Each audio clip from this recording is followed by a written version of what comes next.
Good evening friends, ছোট্ট একটা video উপহার দিতে তোমাদের সামনে চলে এলাম। সেদিন ওয়েস্ট বেঙ্গল থেকে উড়িষ্যার একটা আনকমন প্লেসে গেছিলাম।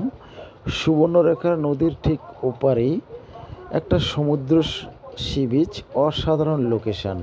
দেখেছো, সূর্য অস্তমিত যাচ্ছে, নীল আকাশ, ভীষণ সুন্দর লাগছিল। ভিউটা এত সুন্দর ছিল, সঙ্গে ভাইপোও গেছিলো, ও ডিরেকশান নিচ্ছিল, কিছু জানছিল। একটা নৌকো দেখেছো, ভাটা পড়ে গেছে। আর নীল আকাশটা দেখো, পাথর দিয়ে বাঁধানো, খুব সুন্দর। এত সুন্দর পরিবেশটা লাগছিল, মানে ইচ্ছেই করছিল না যে বাড়ি যাই। খুব জোয়ার হলে আরও সুন্দর লাগতো। তো জোয়ারেরও ভিডিও আছে, আর একদিন দেবো তোমাদেরকে।